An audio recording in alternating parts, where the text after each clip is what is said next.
Well, all party members were circularised with the special meeting on Poland, and the circular did ask for members who wished to speak or had any statements to make to do so, and then we could have dealt with it from there. But since we've only had the one statement from Comrade Buick, which I've done sufficient copies so that you could all have one, which is satisfactory in that point of view. Comrade Double wrote to say that he would like to speak, and so if he wishes to speak first, then in view of the fact it's not a big meeting, anybody that wishes to come in then afterwards can do so. Is that okay? Are you agreed to that? Yeah. Are you electing the chairman? Yes, I am the chair. Just happened. Sorry. So, would you like to speak up first, mate? Yes, certainly. Yes. Okay, then the floor is yours.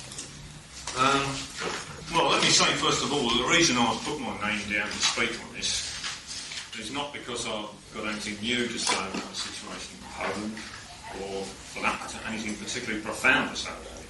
The main reason I wanted to say something at this meeting was because I wanted to ensure, or try to ensure, that this meeting actually dealt with the really fundamental issues which I think that the events in Poland over the last 2 years have given rise to. Now, these are not new. They are not new issues. They are issues that have been with the party since its very foundations. And there's a variety of articles you will find in practically every publication of Standard dealing with it. They are two issues, in my opinion.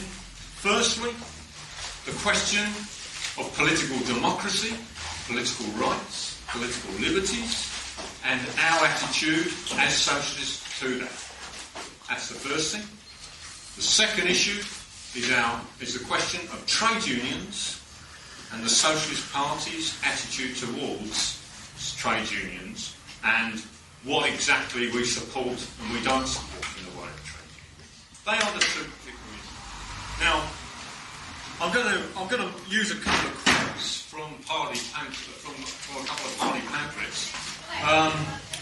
Mainly so I can talk around them a bit. Let me say that I haven't selected these for any particular reason. I think the arguments in these two pamphlets, Questions of the Day and the Trade Union pamphlet, I think you will find them the same issues argued in a wide amount of the party's literature. But the reason I picked these two particular pamphlets are because they are prominent pamphlets. I would imagine practically every party member has read them, has got them, they've got them to hand, and so that's the reason why I'm picking these particular pamphlets.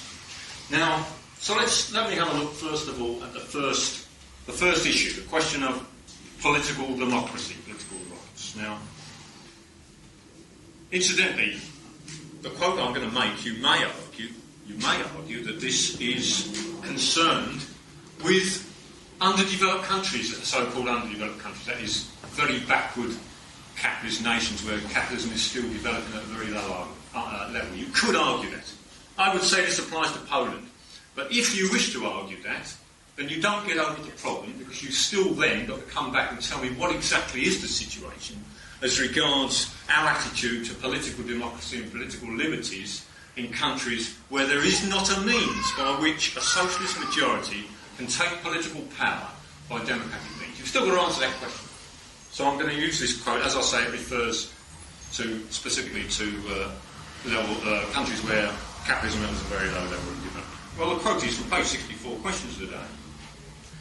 In many of the less developed countries, political democracy does not yet exist. The governments there, whether representing the old landowning or the emerging capitalist class, stifle criticism and threaten the organisation of opposition parties and even of trade unions as plots to overthrow them. In such circumstances, socialist activity is very difficult, and the workers, being only a minority of the population, besides trying to organise into a socialist party, also to struggle to get the freedom to organise into trade unions and win elementary political rights. As in the advanced capitalist countries, however, this should still involve opposition to all other parties in order that the socialist issue shall be kept free from confusion. Now, as I say, there's certain parts in that which you could take them out and it would still apply to Poland. That's what I want to keep that in mind and keep Poland in mind when I want to raise certain issues. I want to ask the question, what does that mean? What does that mean? That's what I want members, if they can, to clarify for me, because I don't think I am particularly clear on it. Now, it certainly doesn't mean that when it says that we will support means a struggle to get freedom to organise into trade unions and win elementary political rights. It doesn't mean that we're going to support or any organisation that's collaborating with a political party. Certainly doesn't mean that. I mean, no one's going to argue about that. We're not going to support workers who are involved with a political movement of any kind, I would think. I mean, I'll make a distinction there between a political movement and a political party. I mean, if you think that is the case, I would like to hear that. But I would think that we're not going to support that if they're involved with any political movement of any kind. So we don't mean that.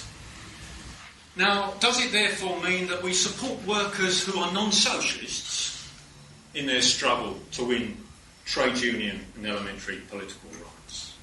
Now, that sounds very nice to say that we support non-socialists. But again, you've got to tell me what that means, because unfortunately, the idea, I mean, there is this sort of 18th century idea of the noble, innocent person, the noble savage, as they call it, totally innocent, totally uncorrupted or uninfluenced by society at all, who somehow is an innocent person who can somehow advocate and work for trade union and political rights, but themselves has no political ideas at all.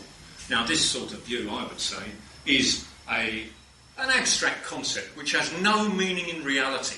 No meaning if you get down to earth and get involved in actual trade unions or any real situation. That type of thing doesn't exist. Man is a political animal. All workers are political. They're brought up with ideas, values of the capitalist system, and they hold those views. And if you are going to turn around and support and say that you're supporting workers who are not socialists in trying to win trade union and elementary political rights, you must understand that you must be supporting workers who have political opinions and political views which are opposed to ours. You can make that distinction in an abstract sense, but on the ground, in the real situation, it is not so clear, and I would like members perhaps to clarify what their position is on that. You must also keep in mind that there may be socialists in Poland. There may be a socialist movement in Poland, for all I know. I mean, I don't know whether there is or not, but there may be socialists organising in Poland. We have to advocate, are these socialists supposed to be organising with these non-socialist workers to establish trade unions and elementary political rights? That's another question. Lastly of all, you might interpret this to say that what we mean is that socialists in these countries, socialists on their own, should organise together as socialists to establish trade unions and political democracy. They should not collaborate with any other workers at all. Only socialists should do that. You may interpret this to mean just that. Now, then the question arises, then you have to question.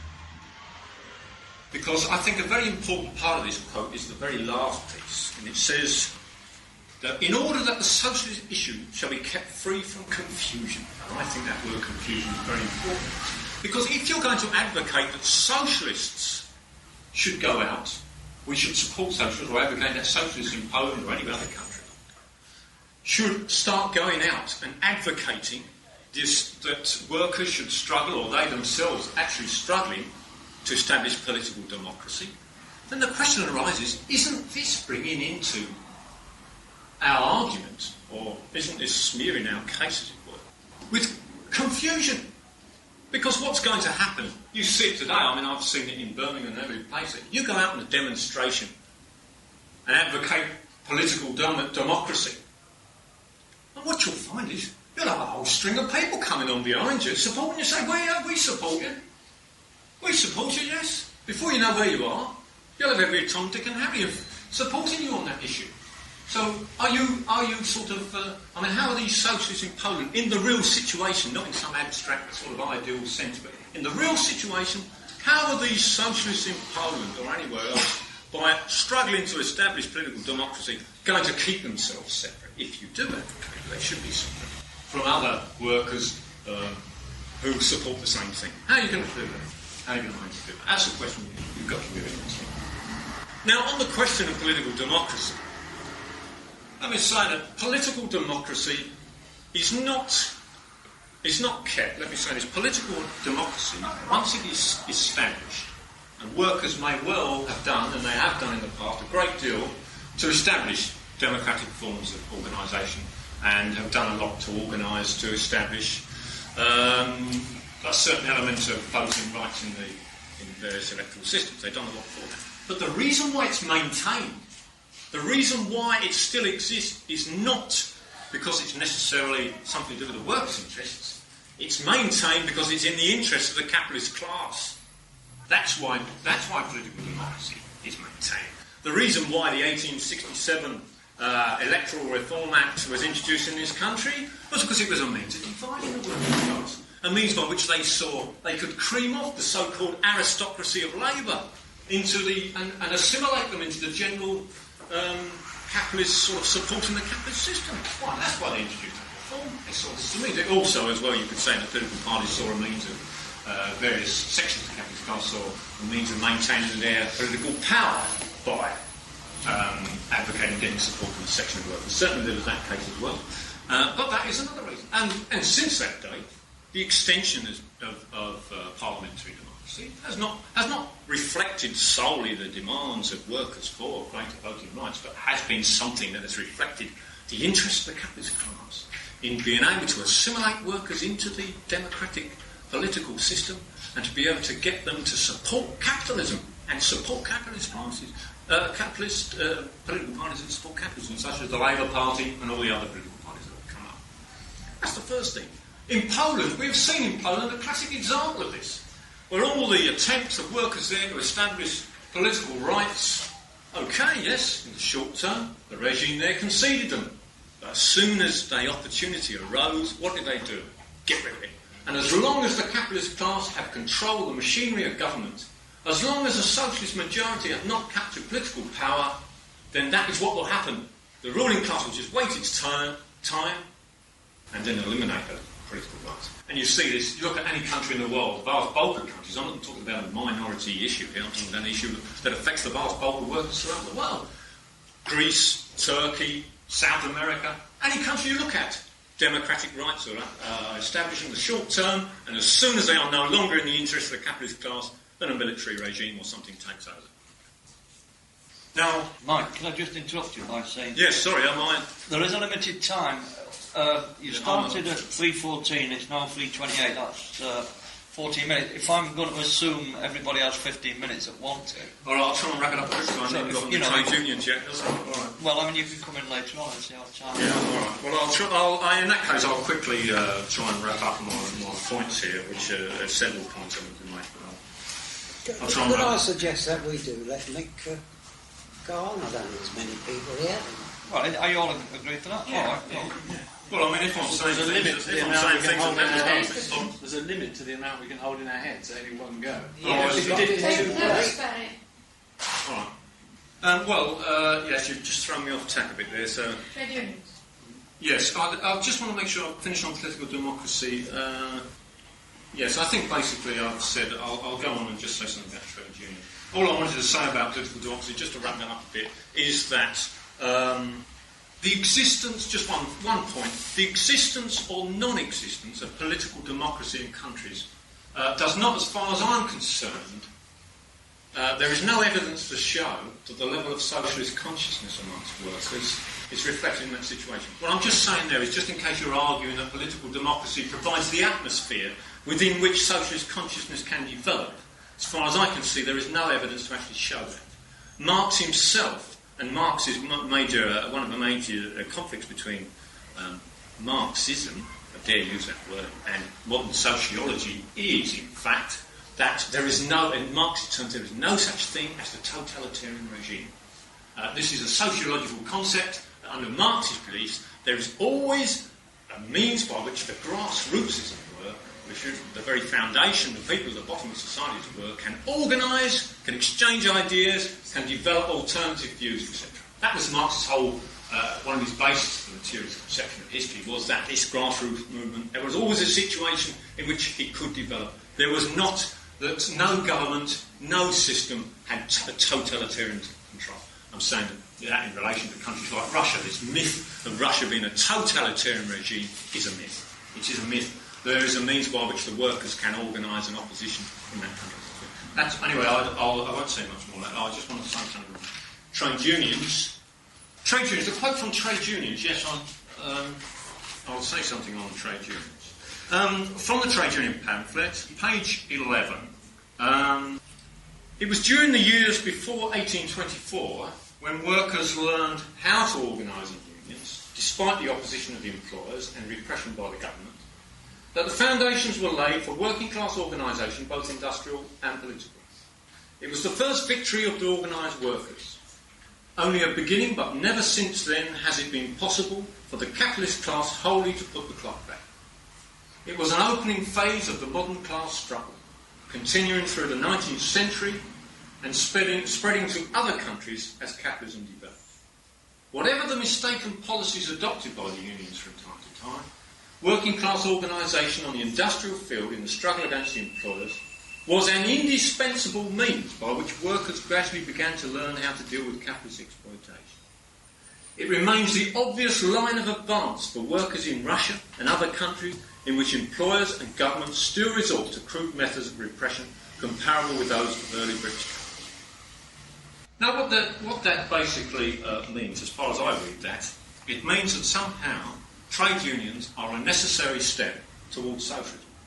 Now, that's how I read that. Trade union organisation somehow finds the basis for most cases. I don't think that is, in fact, the party case, actually. But just to bring the points out, let me say that members of this party, some of them belong to trade unions, some of them are active trade unions, some of them don't belong to trade unions at all. Some of them have come to belong to be socialists through their activity in trade unions, some have come to be socialists through a variety of circumstances. There is no evidence to show, as far as I'm aware, that activity in trade unions is a necessary thing for members to become socialists. Second point I want to make in that is trade unions in most parts of the world are very small organisations. They have never represented more than a small minority of workers. It is only really in this country, I think, that today that they represent a significant, I would say, majority of workers. I think it's only now, in the last few years, that situation has ever come about. They've always represented a very small minority of workers and workers' interests. I'm wondering if what I'm saying here is, are we looking at trade unions from a sort of Anglo view, the point of view of England? If we examine other countries, you see that very different situations in relation to trade unions have developed. In Germany, in France, Italy, I believe, it was the political parties who established the trade unions. The political parties, trade unions in these countries were originally developed by political parties. They were an organ of political parties. In Germany, after the Second World War, they restructured them. That itself was restructured by the various governments, by the representatives of the capitalist class, you could say. You could say, sorry, expedient. But nevertheless, that's an experience totally different to the experience that we've had in this country. In different countries of the world, you see that. Now, I would say, we look at East European countries, we see another development of trade unions.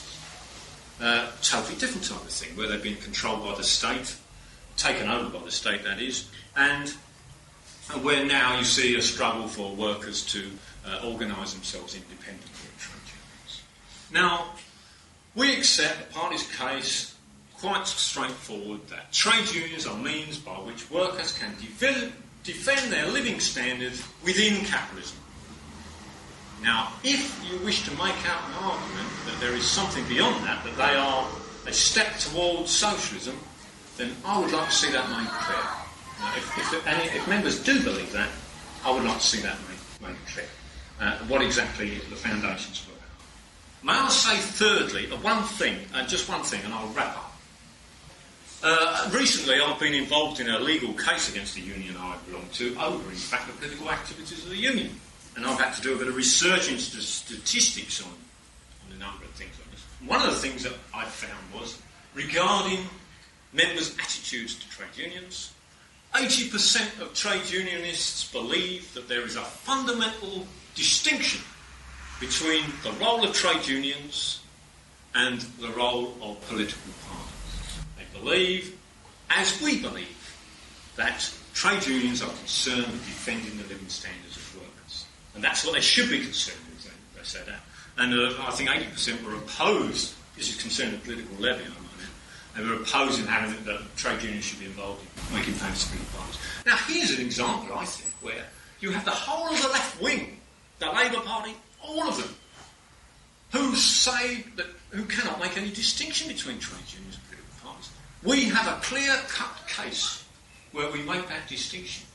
We have a clear-cut case where we make that distinction, and here's a situation which doesn't often arise, but the vast bulk of the workers actually support us in this. Now, I think we should be exploiting that and making good ground. But anyway, I just want to clarify that point. On if members believe that trade unions are some necessary, as seems to be implied in that pamphlet, and which, to some extent, I think I have felt this. I don't say any members have put this view on the Poland issue, but I have felt it's there somehow that members do believe that somehow the establishment of trade unions in Poland is somehow some move towards socialism. I would like, if members do believe that, to clarify that for me.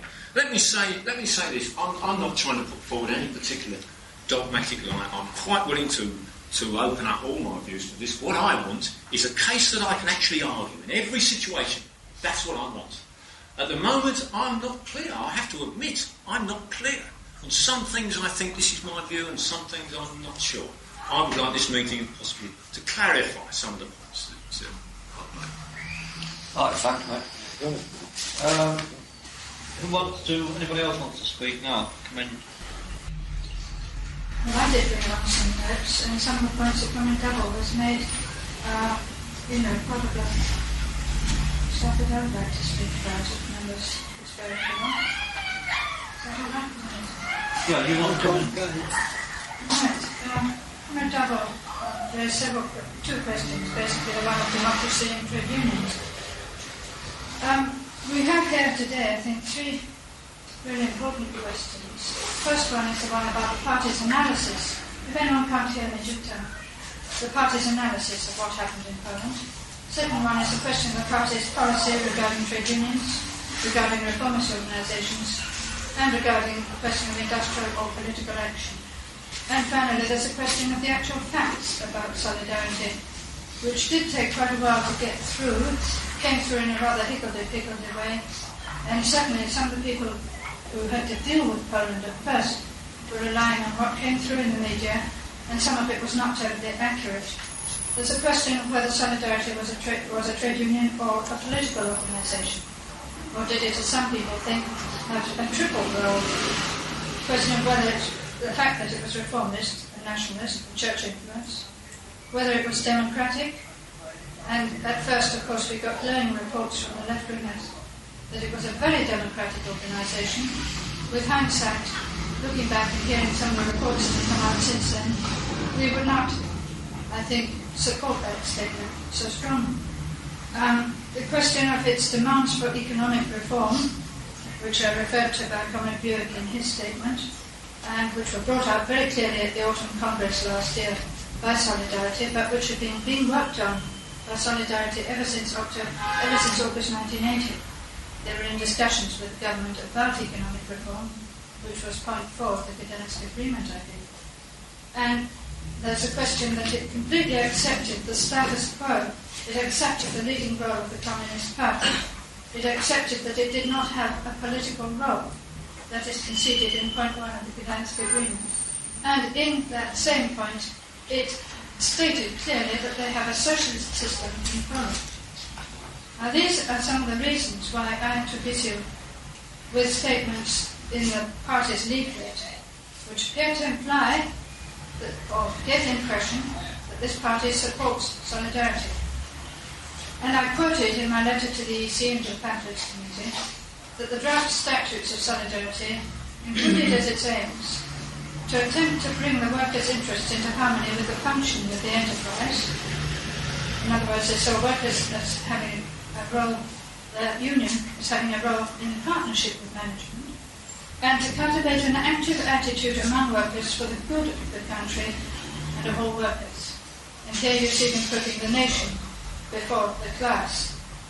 Now, I'm going to refer to a statement the party made a very long time ago and has re-endorsed at conference only about 10 years ago. And I quoted this in a letter to the Pamphlets Committee, which the EC also had the benefit of hearing. And this is, I think, what Comrade Buick is referring to at the beginning of his statement, but I think it's better if we put it as it was endorsed by conference. The basis of the actions of trade unions must be a clear recognition of the position of the workers under capitalism and the class struggle necessarily rising therefrom. In other words, they must adopt the socialist position if they can to justify their existence at all. All action of the unions in support of capitalism or tending to sidetrack workers on the only path that can lead to their emancipation should be strongly opposed. But on the other hand, trade unions being a necessity under capitalism, any action on their part along sound lines should be heartily supported. This statement I read from the manifesto of the party, which was published, I think, a year or so after the party came into existence. And it has, as far as I know, remained the party's case ever since. It was quoted in an EC statement in 1969, which was endorsed by conference about 3 years later in no fewer than 3 different resolutions. And so this is actually what the party's position is on the matter, and that is why I objected to the use of the word support in relation to solidarity in that leaflet. In particular, if you look at Gdansk agreement, you'll find among their 21 demands a great many demands of a reformist nature. The question of old age pensions and health services, creches, maternity leave, housing policy, travelling allowances, perhaps an industrial programme, and above all this economic reforms question, including something again which we don't agree with, workers' councils and workers' self-management. Through 1981 in particular, Solidarity was greatly exercised over workers' self-management, and they were prepared to do a deal with the government whereby the government would get its higher prices if Solidarity could get workers' self-management. And this, I'm sure, is something that socialists would not regard as action upon sound lands. Now, there is also the question of their acceptance of the status quo, the failure to aim for political power at the very beginning, the acceptance of the leading role of the Communist Party, the acceptance of national interest as being dominant. And there are talks about unemployment and the trade-off of price rises against workers' management. And the ideas that they put forward of economic reform, which included re-establishment or an enhancement of the private sector. In this country, when you have a working class movement like the Labour Party, they tend to see the answer to workers' problems as being nationalisation, because they see the problem as being private enterprise. You have the opposite situation in Poland and Eastern Bloc countries. They see the solution to their workers' problems as being private enterprise, because they see state enterprise doesn't solve the problems. And obviously, from our point of view, socialists, we would say they're both wrong. They're both chasing after red herrings. Now, this party has made several statements about Poland. There was a September 1980 EC statement, a leaflet. October 1980, Comrade Buick wrote an article for the Standard, Poland Workers Take a Step.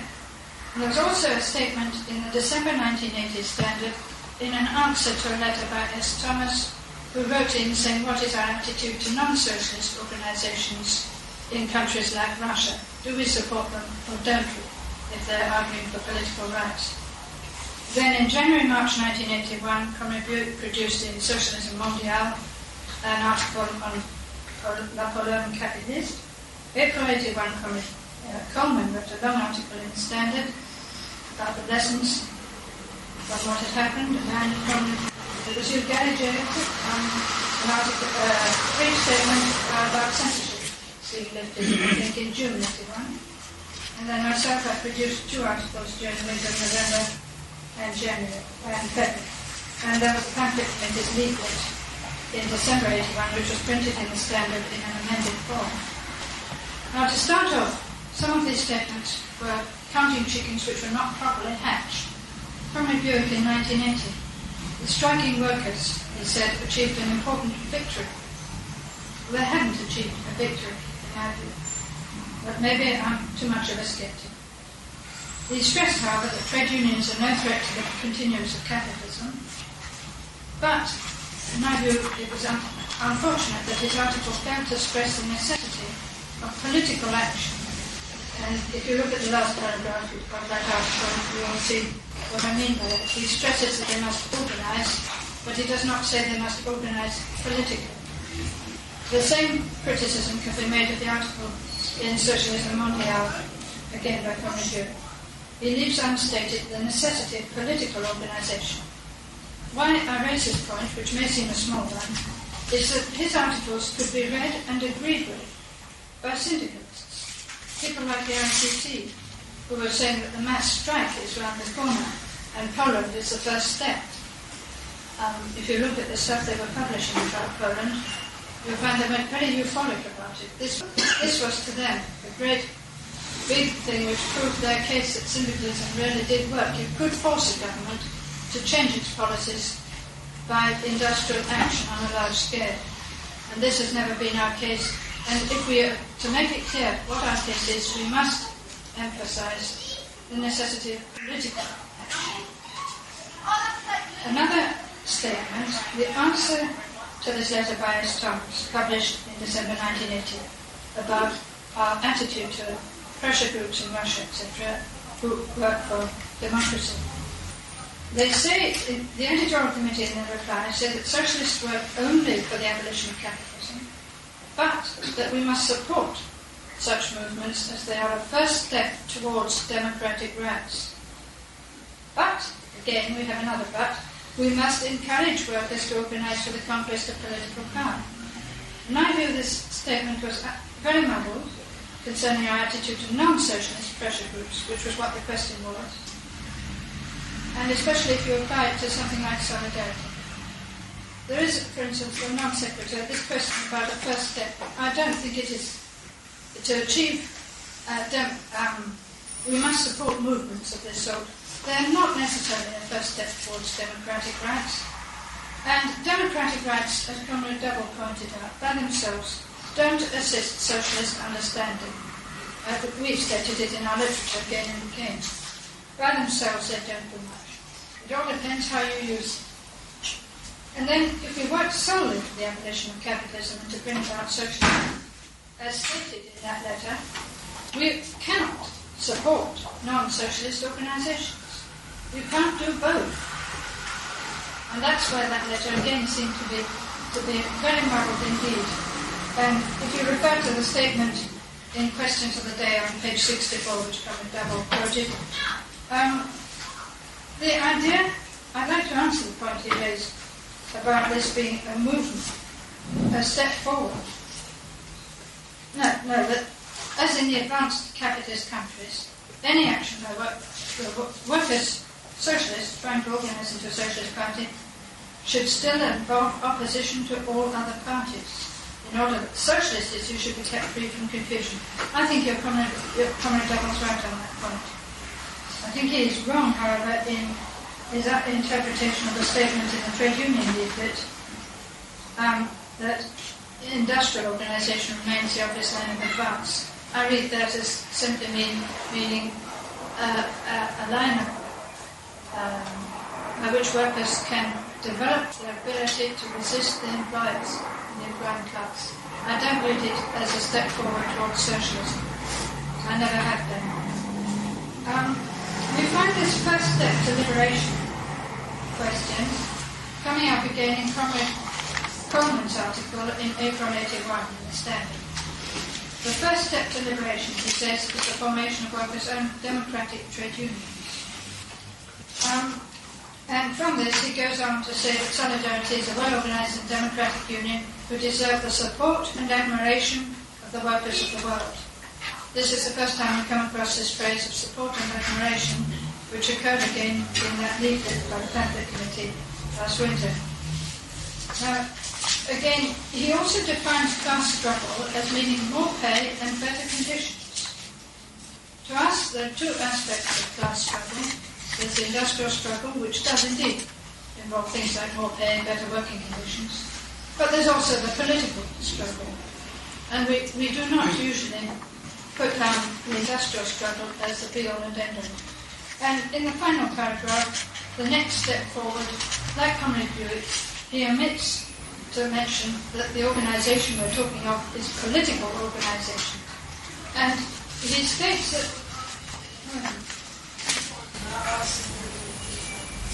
I'll go on now to my own article in November 81, but I am not entirely uncritical of that. It was done in the summer holidays when I was under a lot of pressure, but I had the benefit of having longer time, really, in which to work towards that article. I was working on it for some months. I stressed the existence of some socialist awareness in Poland, but mentioned that this was only a minority viewpoint. The Jedność articles from which I quoted, which indicated a level of socialist consciousness, very nearly up to ours, I should think, and I'd like to hear people who wrote those articles. Jedność was nevertheless a solidarity publication. It agreed with solidarity policy. Now, this means that we cannot see them as an independent socialist organisation, people who produced that publication. However, it's obvious that some workers in Poland were very sympathetic to ideas that we would support. I stressed too that Solidarity accepted the leading role of the party and the continuance of the state system. I pointed out the way the Gdansk Agreement was achieved. The point 1, which stressed these political points, was done behind closed doors. It was not done openly and democratically by the delegates of the workers, and indeed it was done contrary to the views of those delegates. And with hindsight, I am sure that this is a point which was worth noting. I did also stress that the police forces can be used, have been used, and may be used again. And this was an article written last August. I was not alone in predicting or realising that the movement Solidarity was extremely vulnerable to the state forces. But however, I did not emphasise that Solidarity's demands were reformist. I did not emphasise that the Gdansk Agreement put Solidarity in the role of partnership and consultation with management and government over policy. And with hindsight, I wish I had, but I felt it was not really the time to do this. This was, however, the first time that in the Socialist Standard we had pointed out, with regard to Poland, the necessity for political organisation. And I think that is an important point to note. Still, I'm not going to go repeating ad nauseam. I did quote in the February article how little Solidarity deserved the support of the Socialist Party when I quoted from the Solidarity statutes, which I read out to you just now, some of their aims. Now, the leaflet which was published by the party in December, it started from explaining by economic factors alone why the military has attempted to crush Solidarity. But obviously this is a fallacy. The debt, the per capita indebtedness of Poland was less than that of Ireland. And yet we don't see the military cracking down on trade unions in Ireland. Inflation rate is higher in Argentina and Israel than it is in Poland.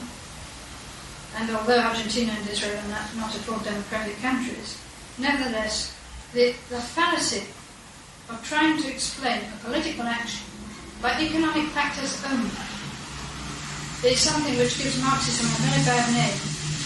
And I think we ought to try to avoid that in the future.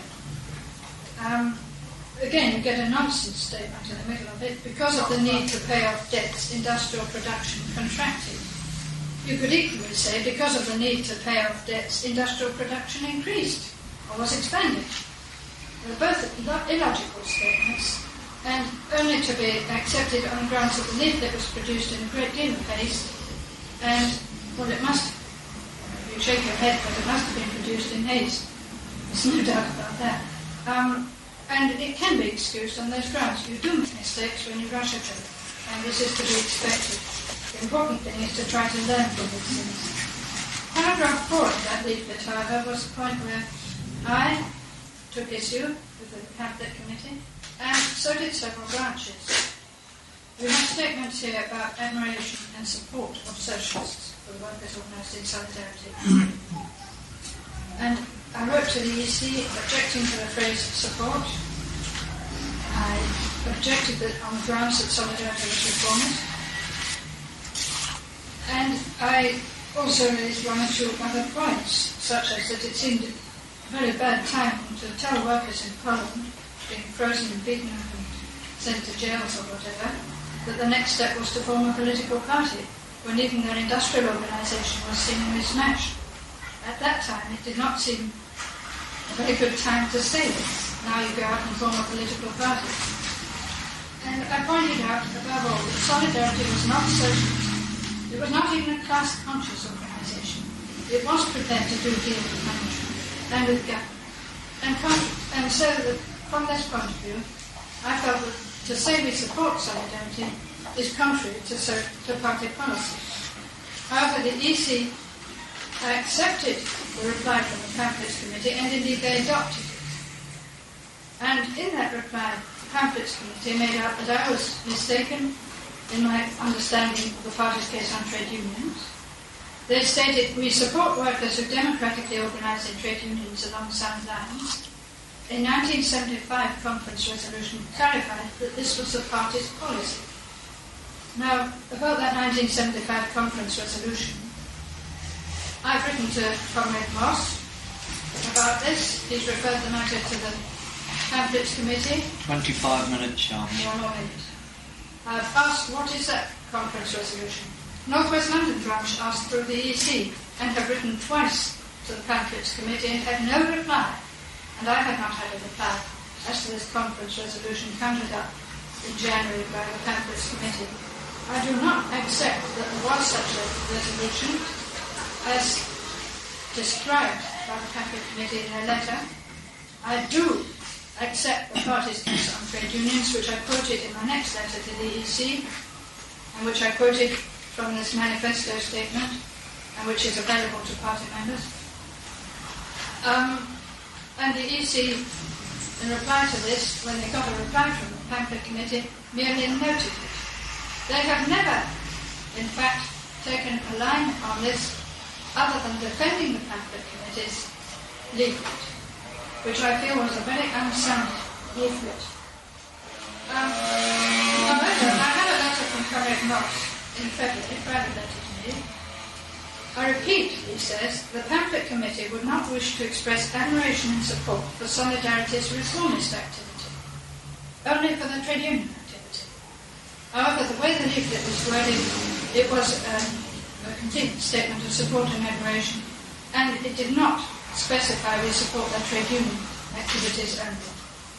Now, I'd like to go on to some of the other questions, like was it a trade union or was it something else?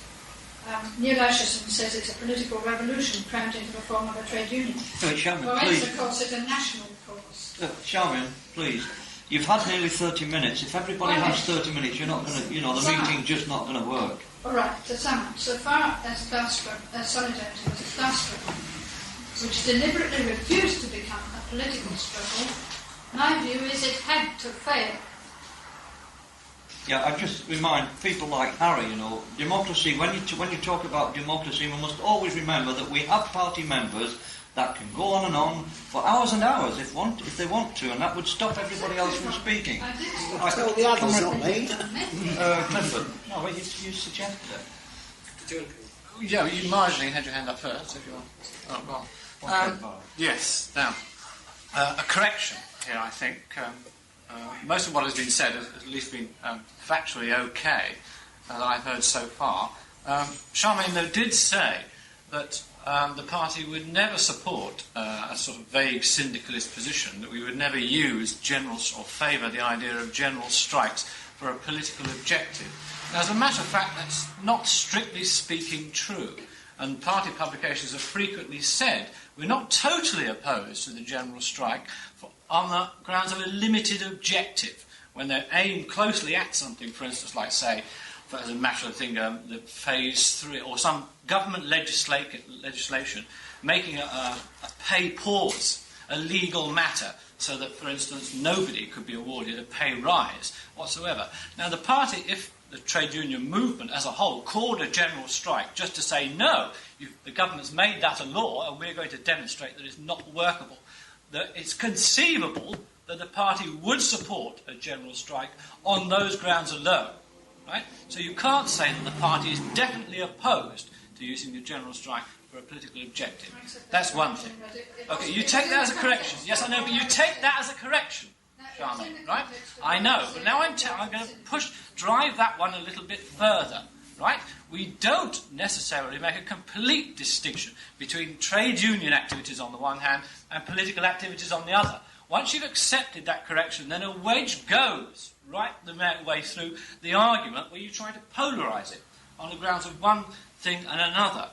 Now, getting back into the history of this thing, it's been going on a long time in the party. I remember soon after I came in, about 1975, I remember Hardy getting up on the floor of the conference and giving a long, rambling lecture on the history of the development of the trade union movement and so on. And he took the line that McDowell took earlier on when he first spoke, saying that the developing capitalist nations wanted trade unions. They wanted them there so that they could get into them, engineer them, split the workers up and so on. And Hardy produced a sort of verbal thesis in a way, maintaining that sections of the capitalist class, the industrial capitalist class particularly, brought the trade union movement into being in this country. And Hardy was actually laying it on the line and saying the capitalist class are responsible for developing the trade union movement.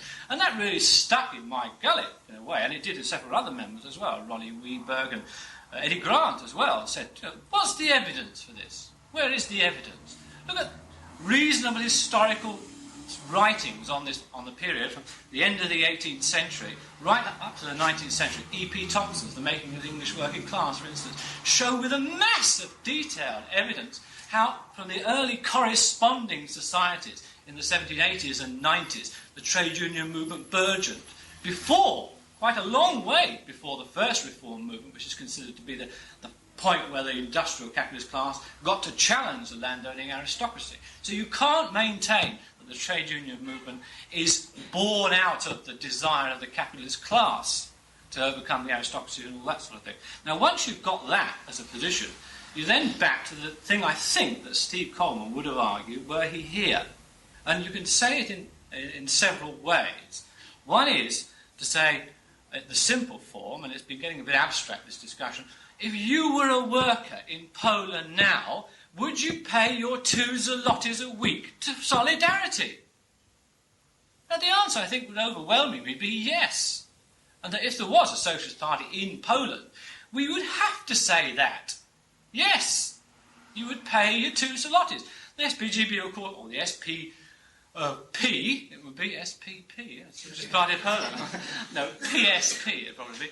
The Socialist Party of Poland wouldn't affiliate to Solidarity. That's fairly obvious. So in a sense, there is a separation. But once you've admitted that the membership as a whole wouldn't be most likely to be in the trade union, and that Solidarity is in the position, possibly, that the early illegal corresponding societies were in the 1790s, 1820s, and right up until the 1830s, and that the working class movement, broadly speaking, the labour movement, brings the political parties into being and can play a big part in the development of political development as well, then you more or less argued yourself into the position of saying that it's balanced evenly on either side. As a result of the class struggle, both within the sections of the capitalist class and by the working class against the various sections of the capitalist class, political democracy and the trade union movement are born. As soon as you say, we won't support or we oppose Solidarity, you're denying the effect of the class struggle. You're denying the effect of the class struggle. I'm not talking only to you, but for people who think we ought to oppose Solidarity, not just for you. then you're denying that the working class can make history. You're saying, more or less, that the capitalist class have got to hand you political democracy and trade union institutions on a plate, and that there's nothing you can do about it. Right? I'd like to say something later, but that's enough for you to be going on with. When general statements are made, please don't assume that they're being made against you. It's a general statement that's quite like Clifford. I don't think we ought to get bogged down in discussion, as we did a bit earlier, of previous party resolutions or correspondences, public or private, because I think this is a special party meeting. We want to be here to discuss what has happened in Poland over the last 2 years. Comrade Double referred to Marx saying that there's no such thing as totalitarianism because there's always a chance, always a means for workers at the grassroots to organise. When they do and have organised in that way in Poland, the question we're here to discuss is what the socialist response to that historical event is. And I want to argue that the response must be to encourage those people to go further rather than to oppose them. The key, I think, to understanding the problems that Comrade Double first raised of democracy and socialism is in fact answered by seeing the relationship between socialism and democracy rather than some kind of opposition between the two. That's to say that if socialism means social control by everybody in their own interests, that is the ultimate form of social democracy, and which is why at one stage when the party was being formed, one of the suggestions as to what the party should have been called all those years back was the Social Democratic Party. So we nearly beat them to it. There's this connection between democracy, and there always has been, and that's the nature of the working class movement in history, is that the working class forming the majority have ultimately this connection with democracy in its socialist form as what they ultimately seek to obtain. In answer to Comrade Double's question about the trade unions and how he asked, can anybody show this connection, how the trade unions are, in some sense, a step towards socialism? Well, Marx said, and I think we ought to support him on this particular point, that the trade unions can be a training school for socialism. Yeah. They're a form of working class organisation which, provided it's democratic, and how democratic it is will reflect the level of consciousness of the workers who are actually doing it, that is a step in the movement by the working class to obtain socialism. We mustn't lose sight of the fact that socialism is a class issue. It's this form of society to be established by the working class in their interests, and therefore any working class organisation in their interests, even if misguided, must be at the very least related to that struggle, even if it is in many ways a diversion or a distortion of that struggle. So in this way, the Polish trade unions can be seen as a step, and that's why these socialist standards published articles such as saying the next step is socialism. These are steps, and particularly in Poland, since the formation of the trade union in Poland took place in a country which not only had effectively banned genuine trade unions for years and years, but also had the audacity to call itself a socialist country or a socialist regime. So there was that double irony, and that's why it was very much a great step for the workers to do that. Just to answer a couple of other points briefly before I come on to what I originally wanted to say. At one point, Comrade Skelton referred to Solidarity having completely supported the status quo. My quote over there very carefully so as not to be interrupted. Well, of course, if Solidarity had completely supported the status quo, there would have been no point whatsoever in it ever being formed. They didn't quite completely support the status quo. They, in fact, were a representation of workers rebelling against the state, to put it in its most loose and vague form to start with. They were against the state in some way or another. Comrade Skelton then proceeded, rather tortuously, to attack Solidarity on two separate counts which contradict one another. On the one hand, she blamed them for having failed, and I quote her again, to aim for political power.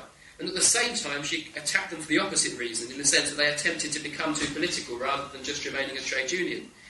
This kind of contradiction arises out of the fact that the working class in Poland was no more openly and fully in support of socialism than the working class anywhere else, and yet they were neither were they totally blind or stupid to their interests. They realised, just like workers here realise, that they had to organise to protect themselves and to resist the pressure of capital trying to push down their living standards. One other small point before I go on, and that is that Comrade Skelton asked how it can be understood that the fact that Poland owed these debts to the Western banks, and she says, how could that lead to a contraction of industrial production rather than an expansion?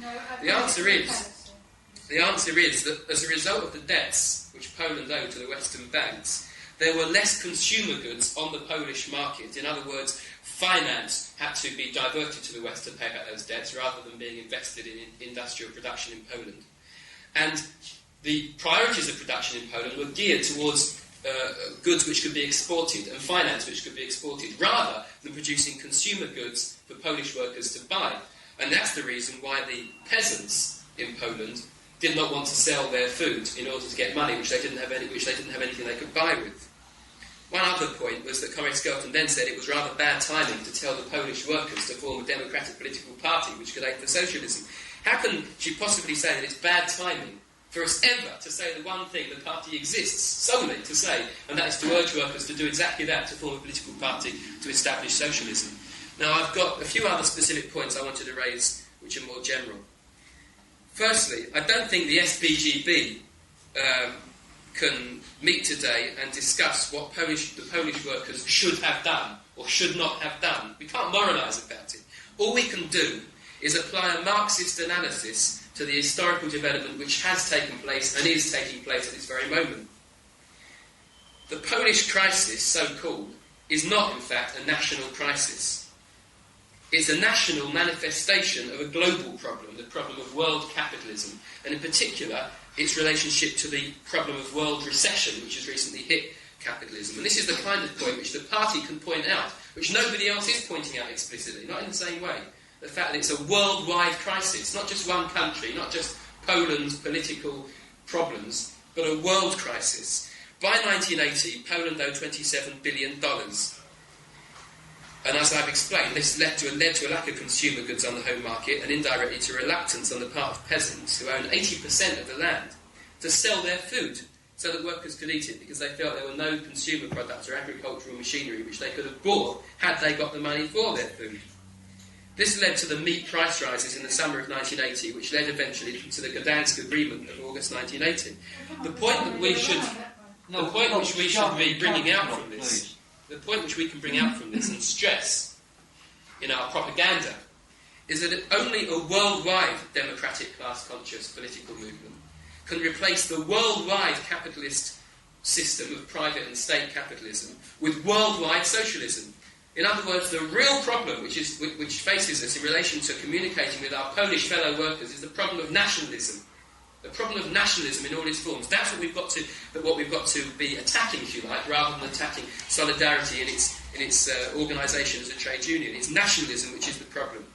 All of these problems which lie in the background, the recession which led to the ultimate financial crisis of 1980 when the debts had to be repaid, the fact that the Western countries, because of their own recessions, didn't have the money to want to buy those goods from Poland, the fact that the debts couldn't be repaid at that point, the fact that the so-called underdeveloped or backward countries of the world between them owe $200,000 million at this moment to Western banks and to other countries. All of this is caused... Will you stop interrupting, please? You can come in afterwards. All of these problems are related to the fact that capitalism as a global system develops unevenly. It's summed up in that one word, uneven development. That's the typical problem of capitalism. The fact that just as two companies compete and they have an uneven competition, in the same way countries or areas of development can be uneven. This is why you've got countries like Poland where economic crisis, thanks to the fact that they owe these billions of dollars, leads, in a true Marxist fashion, the economic crisis does lead to political repression in order to screw more wealth out of the workers to pay back that wealth. That's the way in which trade union suppression has always been related to economic crisis. And it's only with the gradual economic development in Britain, together with trade union agitation and together with the working class movement, that we've reached a stage now where we have trade unions in this country. So all of these problems of recession and debts and uneven development are all global.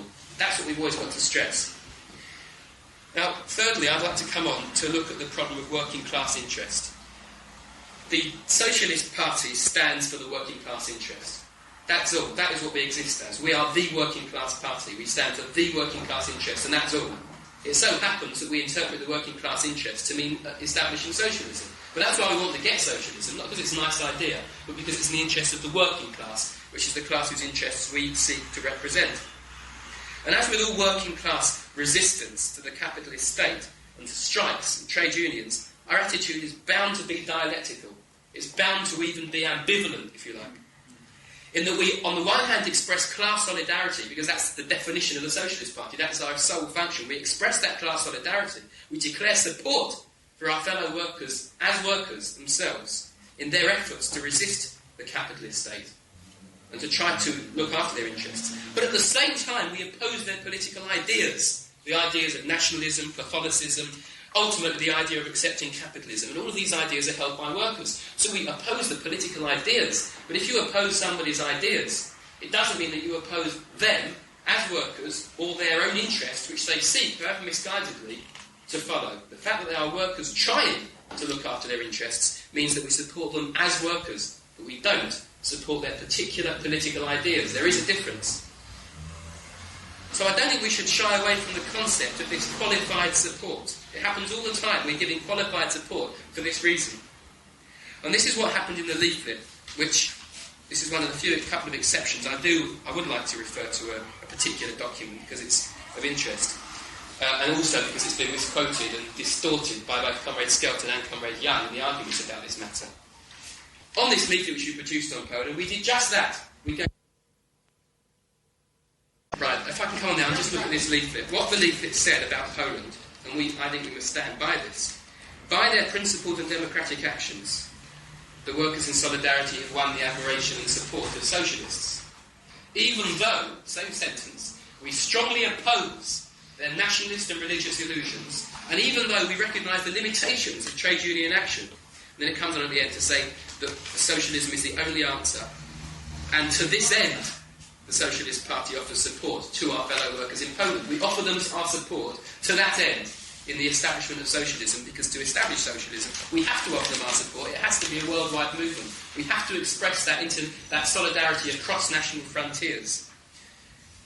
Neither should we forget the significant element which Comrade Skelton referred to, who are demanding, in their words, real, genuine socialism. What was it in the Congress? At Congress itself, there was a banner pinned up at the time of the Congress, which said something like, we want genuine socialism, not distortions of it. Now, what they actually mean by that, and what the individual conceptions of it, are not something we can pedantically analyse here.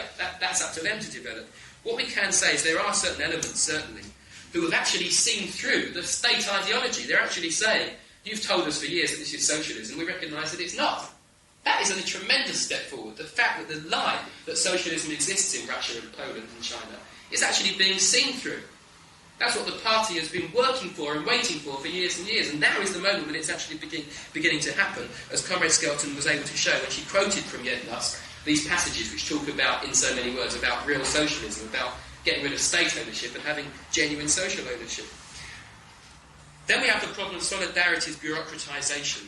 The MKS interfactory strike committees, which spoke for the workers at Gdansk, there's no doubt that they were gradually bureaucratised, just as the Soviets were bureaucratised by the Leninists in Russia many years earlier. There's no doubt there was a certain degree of accommodation. There was a development of reformist ideas, as there are in all of the unions in Britain, as Comrade Buick's statement points out, I think. But the fact that 5,000 people were put in prison for opposing the state, for opposing a state dictatorship which claimed to be socialist, is no joke. It's an historical advance beyond that ideology of state capitalism.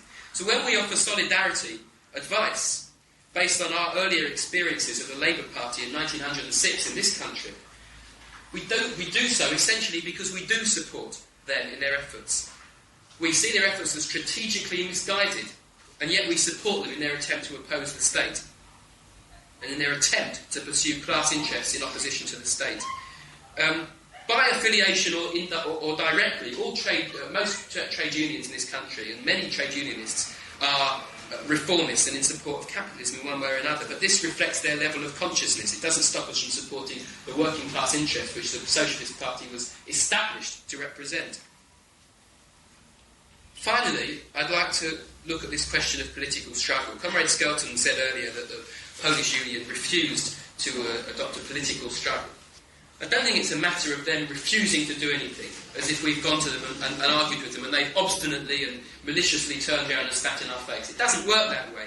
We can't, as I said earlier, we can't simply sit here and pontificate what they should or shouldn't do, or moralise about it. Every class struggle, as Marx said, is a political struggle. Inevitably. It is, whether they want it to be or not. They can't refuse to let it be a political struggle. When two classes are in opposition, they're fighting over power, power over society, power over resources, and that's the definition of a political struggle. This rigid division, as Comrade Bernini was saying, between economic and political is false. The industrial struggle is itself political, because it's a matter of social relations. And as socialists, we are on the side of wage labour against capital. Now, when Marx referred to his studies of what would now be called economics as political economy, it was for precisely this reason, that Marx's main contribution, and the party's main contribution to economics, or to the study of society in general, is to show that economics are political, to show that you can't look objectively at what's going on in Poland or anywhere else. There's no such thing as pure objectivity. You look at it from a class point of view in this constant struggle for power between two classes. And what the SPGB must avoid is following the same path that has happened over the last 100 years, whereby political economy of Marx has been transformed into economics of 1982 in the school A-level textbooks and all the rest of it, and in the universities. Economics, as if there's nothing political about it. We mustn't follow that same path. We must recognise that economics are political, and that therefore we cannot make a rigid division between strikes, trade unions, the industrial struggle, the political struggle. We must recognise that there is a class struggle going on in Poland, and we must be absolutely clear about what side of that struggle we are on, essentially and basically.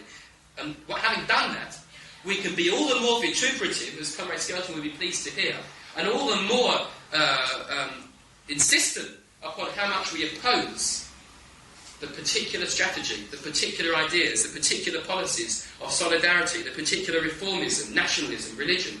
But we can't do that until we've made our position clear to start with, that we support them. We support the working class interests, and that's our only reason for existence, that we support wage labour rather than capital. That one of the party's earliest slogans was the world for the workers, combining those ideas of politics and economics into one social whole. You finished? Thanks. Could I just offer you some advice? When you are in the process of debate, what you're debating with is what has been said, or the subject matter that is under review, and not that so-and-so said it. And if you drop the reference to who said this statement, it makes it a lot easier and ceases to be a personal discussion and one about, the subject that's under review.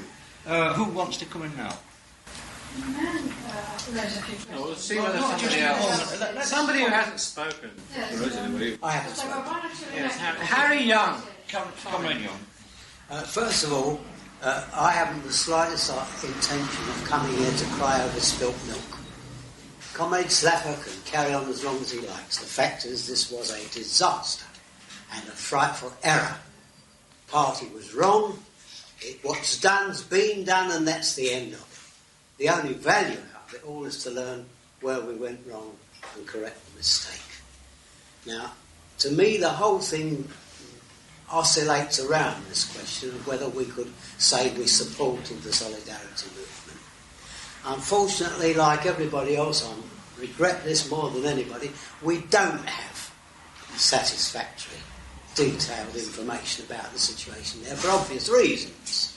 Everything's done to prevent you getting it, and what we succeed to get is very limited. I do have one contact, in fact, who used to live with me in the flat, whose parents are Polish and has contact with Poland. I wrote to him, but unfortunately I've got no reply. I did have a letter previously about his opinion of it all, which was very helpful.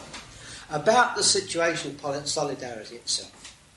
And by the way, of course, I would thoroughly agree. I think Mick's raised a very, very interesting point about the paragraphs in the pamphlet and about whether we support trade union action and on what grounds we support it and how we support it, because it does refer to all this. But I would remind you of the fact that Solidarity was a completely nationalistic movement. Eventually, over 2 million members of Solidarity were peasants. Those very same peasants that Comrade Slapper is so concerned about not having any money to buy machinery, who didn't want higher wages at all, who weren't trade unionists and weren't striking for higher wages. They were interested in higher prices for their produce. Incidentally, I think it's completely up the creek with all this was about jet debts there's nothing that any banks can do about it. What can they do? Send a gunboat up the Vistula? He's pointed out himself that other countries have far much more money, and it has the basis of the business is the economic situation. The recession, which was the result of a tremendous industrialisation programme which took place in Poland after the war, which completely failed and went bankrupt as a result of lack of demand. However, and therefore I don't think that the debt's really come into it. About the question of the attitude of the party, which I entirely agree with Mick, applies to Poland as much as Uganda or Zimbabwe or anywhere else, because you still have, as far as my information goes up to the moment, you still have a majority of peasantry in Poland. You still have a minority working class, even worse the situation than in Russia. So that there you've got all the elements of what the thing in the pamphlet is talking about. And while it's true, and I don't know any reference myself of Marx to totalitarianism, but I do thoroughly agree that he was of the view that there is no situation in which the workers can't express their interest in some form. I've got a very interesting book just issued about the situation in Russia in 1916, when thousands of strikers were being slung into uniform and sent to the front. In spite of everything, this bloke says that they still found ways and means in the workshops to find some form of expression. And of course that's what happened in Poland. And Marx's reference to trade unions being schools of communism, and it's frequently easy to take these things and blow them up as more than the man wanted. He made a speech, a very brief speech, to a trade union conference in Hanover, to a visitor, and he made the statement there that, if I quoted in memory, that it was in the trade union struggle that it was made apparent to workers where their real interests lied, and gave them the opportunity to realise their real position. But it's absolutely true, and I would agree with those comrades, both Slapper and Double, who said that we do find ourselves in some position of difficulty.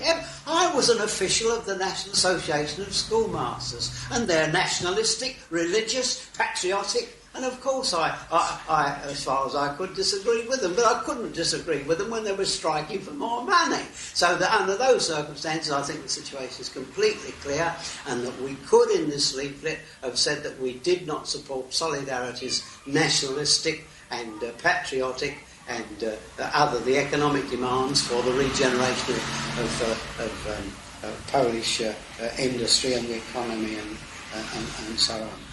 My own view is that we made a mistake there, that it's been corrected, and generally speaking, we could perhaps, to some extent, sharpen up a bit, we could hone up a bit the statements, amplify perhaps a little bit with actual examples, the statements in the trade union pamphlet and in the questions of the day pamphlet, but the fact still remains, and we still have to insist that we do oppose and I can look, most of us who had been in Gdansk would have been cheering with the rest of the workers. I'm sure we would. But in spite of all that, we have to take a stand to maintain the existence of the party, because once you go out supporting these people, you bury yourself in their movement. And that's something that we dare not do. And I think that, difficult though it may be, and this is applied in the history of the Russian Revolution as well, hasn't it? For far as it goes, give him credit. Lenin was saying in 1917, yes, we do stand for the Democratic Republic, yes, we do want free elections, but we also want something more. Now, I think that we made a mistake in this case, and we've got to make it absolutely clear, and this meeting will have done some good if we make it absolutely clear that while supporting trade union action, as we say on sound lines, and free speech and democratic rights, at the same time, we do make it absolutely clear that we don't support nationalistic and patriotic movements in the process. That's all. Does anybody else want to make a contribution? Nobody wants to make? No, just look, Charmin, let's see if everybody's made their contributions, and then we can deal with the question of how much time we're going to give to each other to...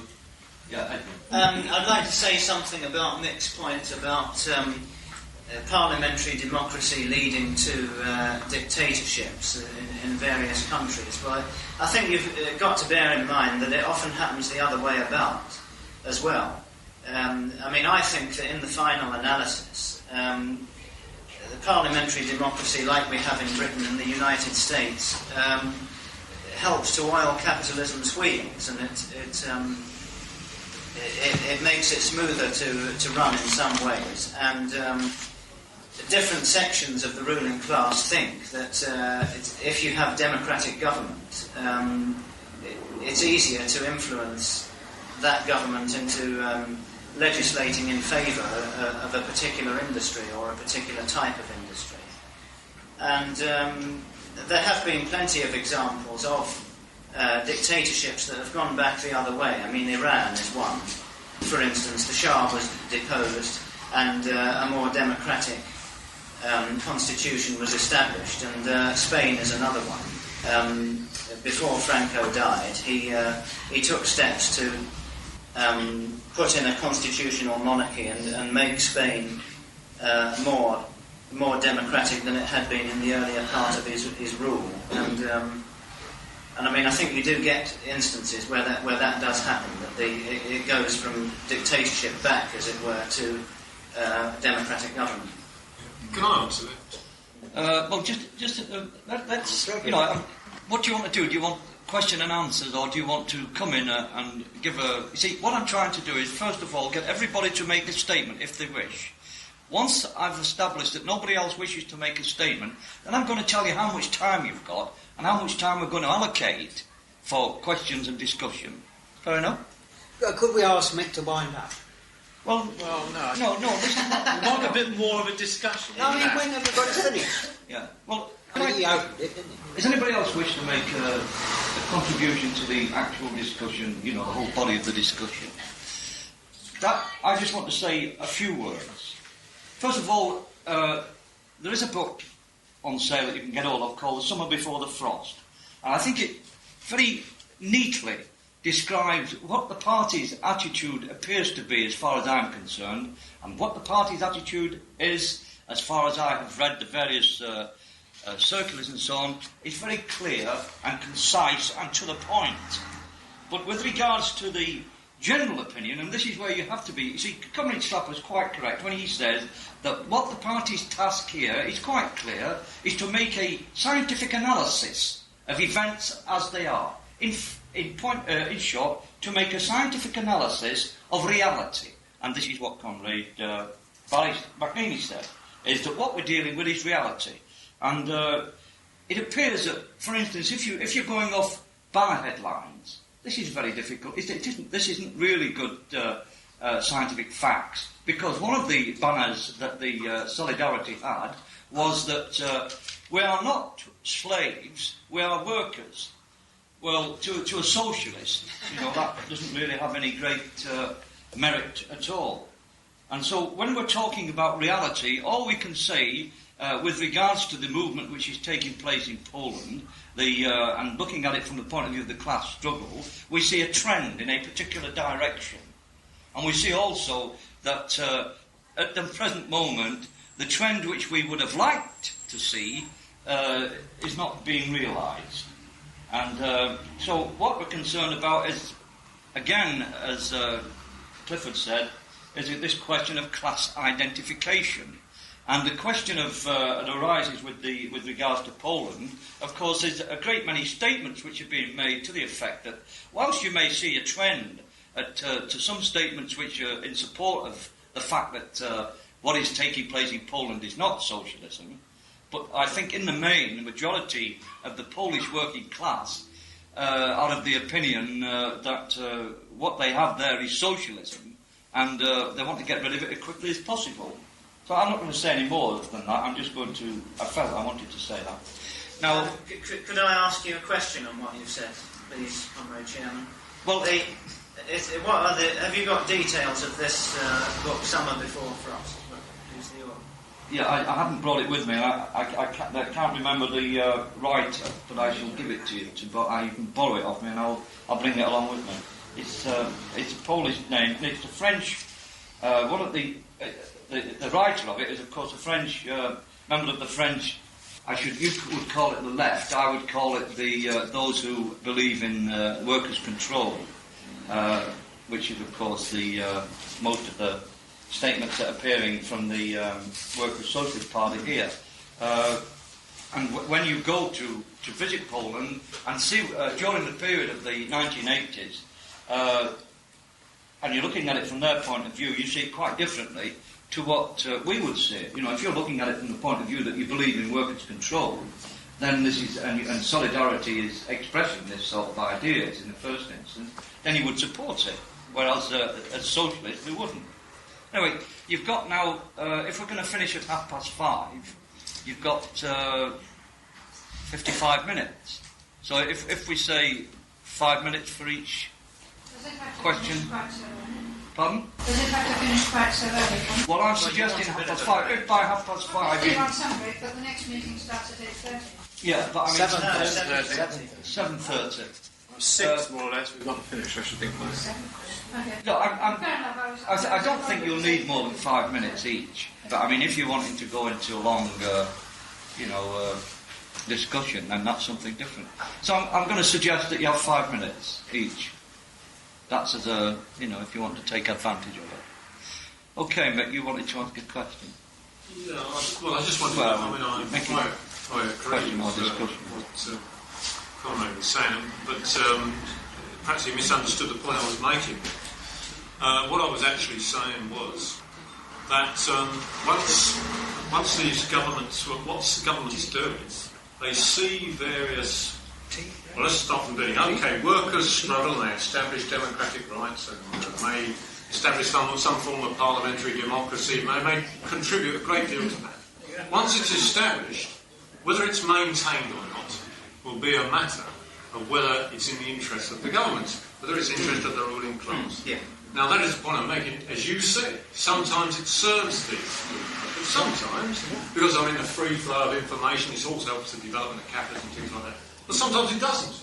I mean, sometimes if you've got masses of workers out on the streets trying to push for higher wages or something like that, then they see a situation where establishment of a military regime in order to physically prevent workers from gaining more of the social product, as it were, or generally getting them back to work on the shop floor, factory line, then in fact they'll do that. But they'll certainly, I would agree, they'll certainly go the other way as well. Because trouble with a military regime is not only do they repress the workers, but they also prevent capitalism developing as well. It prevents a certain amount of industrial development. So very often, as you'll see in South America now, I mean parts of Brazil, I think, is now trying to get back to some form of elementary democratic government. Argentina as well, because I mean South America is a classic example of this situation. And that's the only point I was making. That I tend to disagree with Conrad to some extent. What worries me, just to come on to the main point, this question of democratic organisation, whether it be for political rights or whether it be for trade unions, what concerns me about this is that if workers do not have socialist consciousness, if they are being encouraged in some way to organise democratically, then that in itself is a very good thing. I can see that. Obviously, a socialist society is going to be built on those foundations, so we see some form of advantage in that. But the problem is, this has been the experience of workers, that what very often happens is they come to believe, they become disillusioned, let me say, with democratic processes because it doesn't work. Yes. Because they haven't tackled the root cause, because they haven't tackled the capitalist system, they've become disillusioned with democracy. This is what happened in the 1930s. This is why so many workers went out and supported fascist movements in the 1930s. Was because what they believed was that the democratic process had failed. And that is the problem with supporting democratic movements of any kind, whether they be in trade unions or whether they be political, without just on its own, without actually emphasising the need for the socialist alternative. In every case, let me say this to come back, I believe that our case should always be that socialism is the immediate possibility. I don't believe in any of this stuff about socialism in 10 years' time. Socialism is on the cards now. If anyone wants to argue against that, then I would maintain they're opening the door to reformism. If they're going to argue socialism is for 10 years' time or something, then they're opening the floodgates for actually having no case against those who advocate reform. Our case is always that socialism is possible now, and we must advocate that workers should organise for socialism under whatever conditions they're in. But, as I say, I am rather concerned about support for democratic organisation for a number of reasons. Okay. Right, Sean. Thank you. Now, Comrade Slapper made a few statements, one or two of which I felt were not quite accurate, but I think his statements with regard to 1980, he meant 1981 when he said the debts had to be repaid. That wasn't a problem in 1980. Likewise, the problem of workers unwilling to sell their produce for money which wouldn't buy what they needed was not a problem in 1980, as he stated. It became a problem in 1981. In 1980, their problem was that they were not being offered high enough prices by the government to ensure a living for themselves. Now, he says, and this is the real issue between us, that we should support solidarity. We should express support. He says this on the basis of this being a class movement and class sympathy. And as far as the word sympathy is concerned, that is one I would certainly use and emphasise. And I think I did do so in the articles I wrote and in the lectures I've done. I take my basis on this statement that was passed as a conference statement. It was originally an EC statement. The EC holds that while declaring our sympathy with the exploited and their resistance to the exploiters, it is essential, in order to avoid any possibility of misunderstanding, and in the light of the party's attitude of not advocating reforms, that we should avoid using the word support in relation to actions of reformist parties, groups and individuals. Now that, comrade, is party policy and remains party policy. And we have to, when we publish party literature, try and be aware of what party policy is and stick to it, and also when we're making statements on the platform. Caltex Committee said that they defended this statement of support because they say we support trade union action on sound lines. I quoted you the statement also reproduced in this policy statement on reforms, which you might like to read if you haven't already read it. We should oppose this particular organisation since it was leading workers away from any idea of organising for socialism. It was clear of any class consciousness, and I say that quite categorically. If you read the Gdansk Agreement and the other agreements stated, here they say the MKS declares it will respect the principles laid down in the Polish Constitution. These new unions are intended to defend the social and material interests of the workers and not to play the role of a political party. They will be established on the basis of the socialisation of the means of production and of the socialist system which exists in Poland today. They will recognise the leading role of the BUWP in the state. Now, you know, comrade, you can't have your cake and eat it. These people are prepared to form neddies with the government and promote reforms of the economy in the interests of the nation. That's what this organisation really is about. You must face the facts. It would be very nice if there were a lovely working class conscious, socialist conscious organisation. Some of them are socialists. It's unfortunate they haven't got round to forming a political organisation, and I would remind comrades here who are perhaps unaware of it that Poland is not a one-party state. It was possible actually to form political groups and organisations in Poland in 1979, 1980 and 1981 until Jaruzelski's coup. But we saw no evidence of any socialist organisations emerging, even discussion groups. On the contrary, they turned their back on any such idea. Comrade Slapper criticised me for saying they refused to do this. Well, the evidence is there that they did refuse to do this, and I suggest he reads the Labour Focus on Eastern Europe, where, this is only one of the sources where you will find this evidence. Then you have the question of whether it's a democratic organisation. It was bureaucratised. Started off with a leader, very powerful and strong leader, Lech Wałęsa, who would not be denied, who would not accept that when the clause 1 of the Gdansk Agreement was seen by the delegates of the workers to be against what they wanted and their members wanted, he would not go back to the negotiating table and renegotiate it. He said it stands. Our experts have negotiated it. It stands. Now this is something that was decided undemocratically, right at the very start. You have a statement here made 5 minutes. Summer, One more minute, can I come in? Yeah, 1 more minute, Sean. 1 more minute. Guya, who's the head of the Solidarity in Warsaw, he said the Presidium is regarded as a sacred cow. There's a lot of statements like that in this document. The slogans we heard last summer were that our children are hungry. Solidarity solved no working class problems. It led workers up a garden path, and you have workers in Czechoslovakia, Hungary, East Germany, and Russia today saying this is no longer going to be the answer. Let's steer clear of any idea of independent trade unions. They don't solve anything, they cause a hell of a lot of problems. You have people starving. In other words, they have misled workers, they've misguided them, and they've disillusioned them about something which could have been very useful indeed. Now, an important thing that they completely ignored, and the Comrade Slapper has evaded, I think, perhaps not deliberately, but he has evaded, is the possibility that they had in 1980 of establishing the right to elect their own representatives to the Senate. It's a multi-party state, and they demanded it in 1970. They did not demand it in 1980. Although the grassroots workers wanted it in 1980. Okay, right. Now that is an important part. I hope that those who defend this leaflet can take that on board and consider it action. Right, Why we should support this. Right, Barry.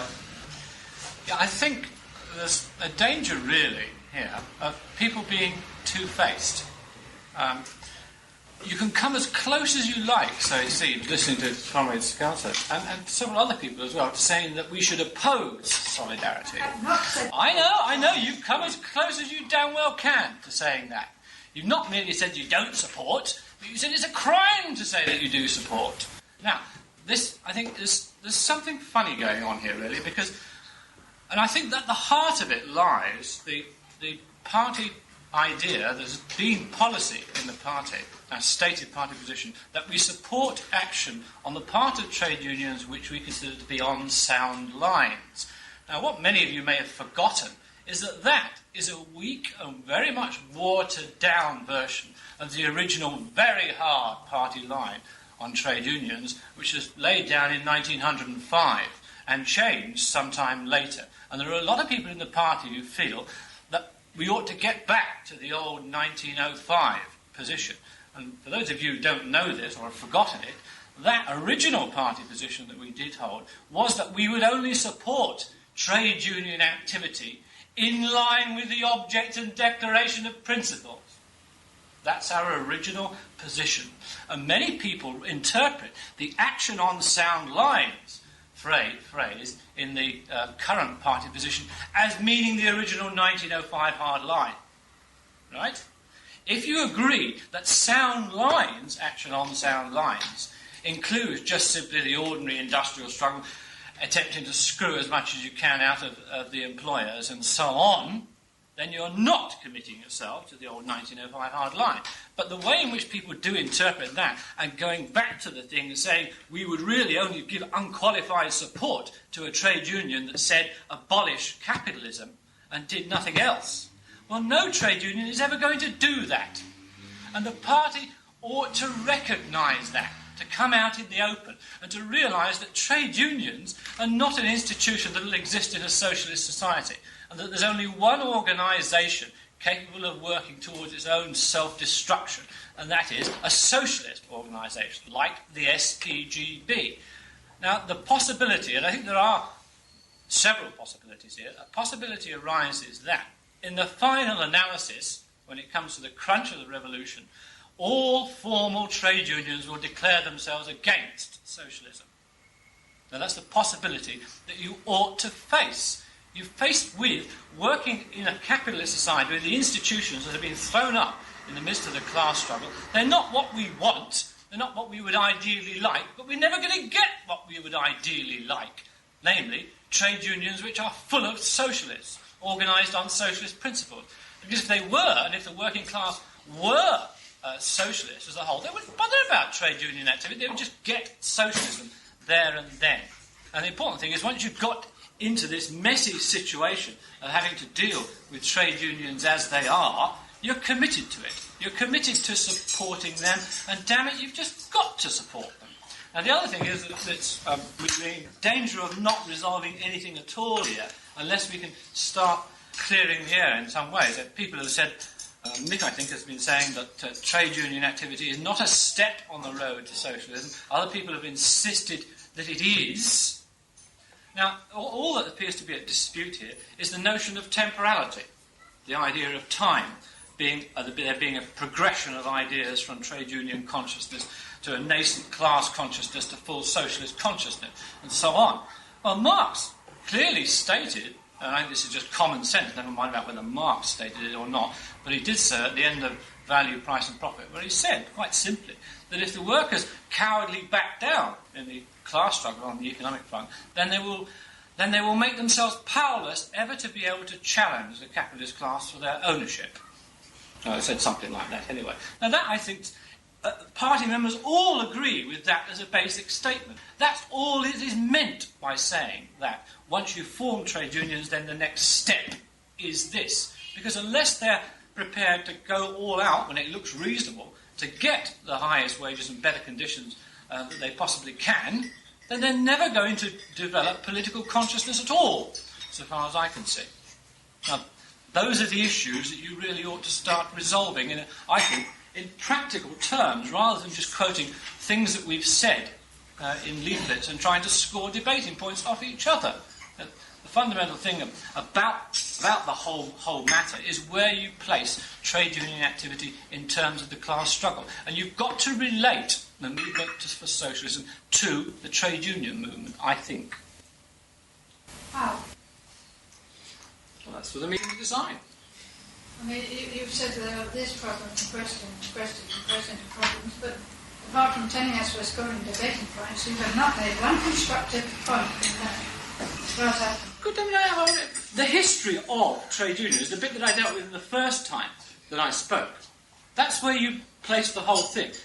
The class struggle takes place, bringing into being institutions. They're born partly by the working class agents acting on the fields of the class struggle, sometimes occasionally encouraged by rising industrial capitalist class and so on. That's the history of the movement, so far as one can see. That's what actually happened. Now, our situation, when we are a political party, aiming at socialism, has got, so far as I can see, to be related to that industrial struggle. That's how we were, in part, born. I'm asking you, what is the nature of the relationship? Chairman? Through the chair. Yeah, well, just before you... I want to know what before you start questioning the last because speaker... that's the gist of the problem of getting it, I think. But, I mean, what Comrade McNeely has done, of course, is reminded us of questioning the reason for this meeting. What he's actually said is, are we going to conclude the meeting by making a statement to which we can either relate ourselves or ask the party to relate, or do we merely record a certain number of views that have been expressed and criticisms of party literature on the subject? And I would suggest that you bear in the possibility of adopting a statement that has been made by Comrade Buick or something like that, for starters, if you want. If you're going to do it that way. On the other hand, it'll just be a matter of trying to knock up some sort of a report, if you wish it, on what has been said this afternoon. So, okay, do you want to ask another question to Barry Shannon? I have one other question. What is the wording of the 1975 conference resolution relating to trade unions, which was quoted by the Factories Committee twice in relation to trade unions? They understand that to be the party's policy concerning trade unions. I've asked them for the information. Do you have it? I haven't got it, Charmin, to hand. Is Buick's statement very long? 1975 conference, yeah. We'll see if we can get over it. It's over a page, Harry. Give me your keys. I've never read it. Well, I've only skipped through it. I don't think it. Comrade Youngest, you've been given one on the... Surely I gave you one on the EC. Probably may have. I might have done, I might not. Well, the last sentence is the key thing. We criticise Solidarity's political involvement and reformism in the same way we do that at trade unions in Britain and elsewhere. But this does not mean that we are opposed to Polish workers joining and supporting Solidarity as a trade union. It's all right. It's all right. Very good. Okay. So are we saying that none of us disagree with each other? I agree with that. Well, I agree with that too. There you are. That is the common ground. I don't think. But I don't see much common ground between me and Comrade Slapper. Well, just a minute. Charmin or Mick?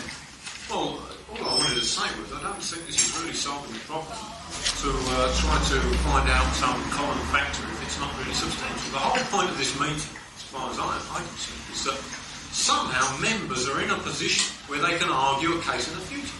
Not that we try and reconcile differences and come out with some verbal statement, but in order that when cases arise, when situations arise, we as socialists are in a position to know what we're talking about, to argue a case systematically. That's what this meeting's about, and I would rather we try to thrash out our differences than to try to end up with some form of statement. I don't think that's really the purpose of the meeting. Right, Ruffin.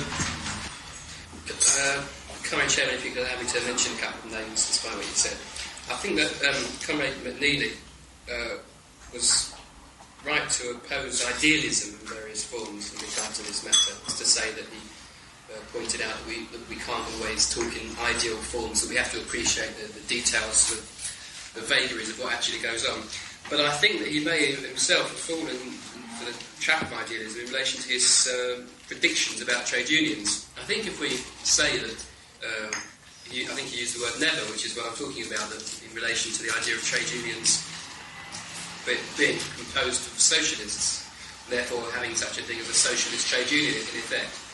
I think that's not just a possibility, but a great probability in the near future, because he speaks about the way in which, if they were all socialists, they would just go and get socialism. But of course, that is to envisage a particular event in the future, possibly the distant future, that has happened suddenly, overnight.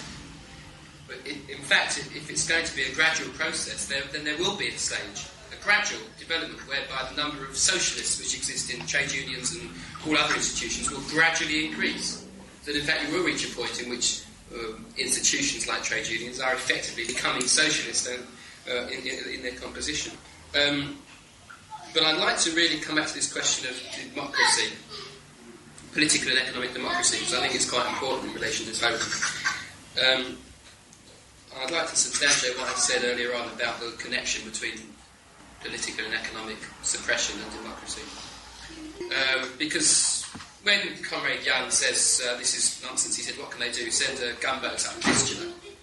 That's almost exactly what they have done. They've got martial law in Poland, which statements from industrialists in America have actually openly supported martial law as a means of using physical force of arms to suppress the Polish workers and to stamp out solidarity. And it's precisely what they have done. It may not be a gunboat out of the Vistula, but it's the next thing to it.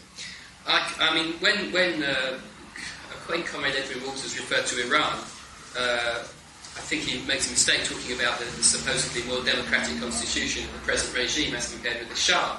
I'd just say that in passing, but it might seem a more democratic constitution, but they've only taken over the torture chambers from the previous regime, and many people would say it's even far worse now.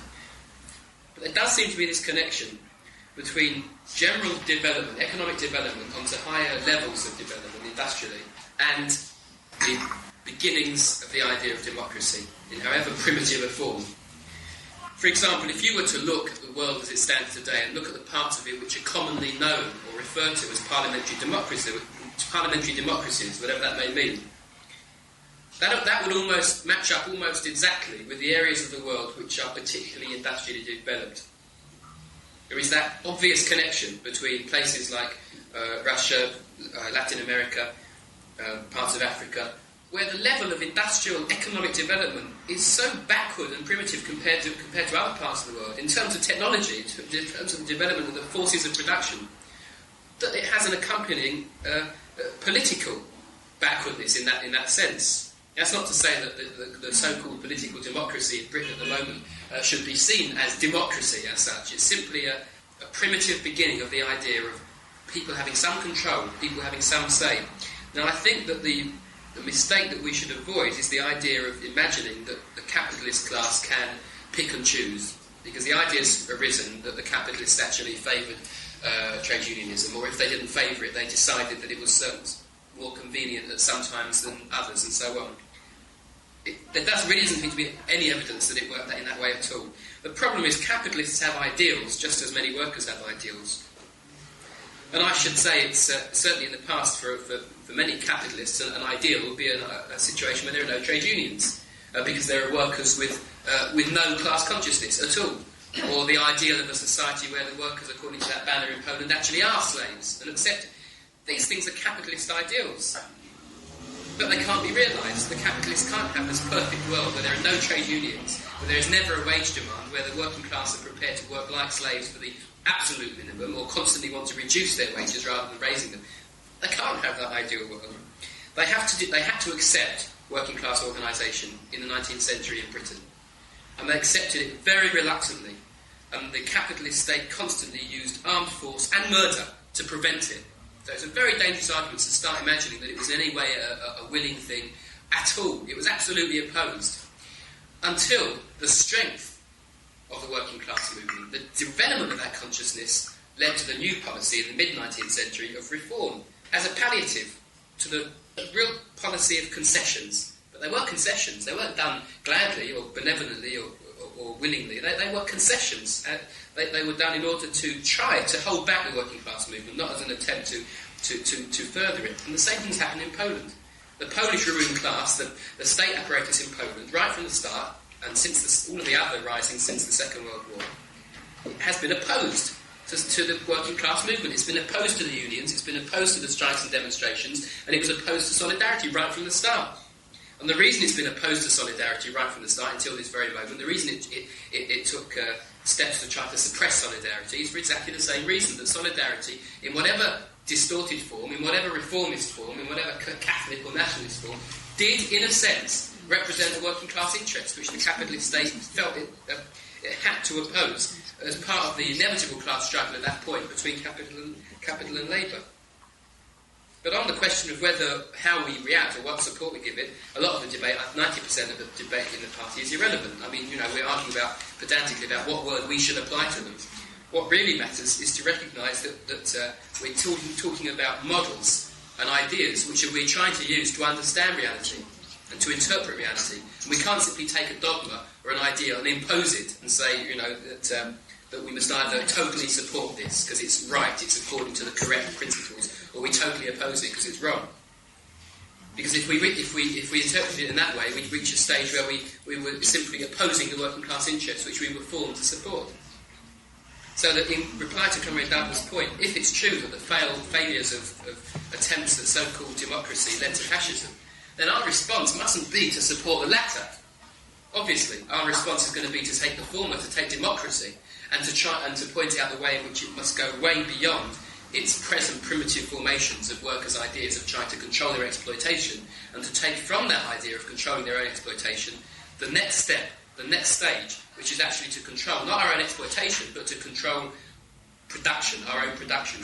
There is that connection, that they're both connected by this connecting thread of control, of the ideas of workers wanting to control something rather than simply being willing slaves. In other words, to sum up the position I'm expressing on this, that banner which said we are workers, not slaves, it might not be perfect, it might not be correct, it might be quite misguided. It might be all of these things. And yet, ultimately, there's nothing harmful or anti-working class or anti-socialist about us saying that we'd rather see that than see it the other way around. If you saw Polish workers with a banner which said we are slaves, not workers. We want to be slaves. We don't want to be workers with trade unions or being paid wages. We want to be slaves. I'm not forcing you to take your pick or make a choice. You don't have to do that. But basically, as a socialist, you prefer to see workers who at least have got some idea, some wish to have some say, to take some steps in the direction of democracy, however misguided. Okay, Clifford.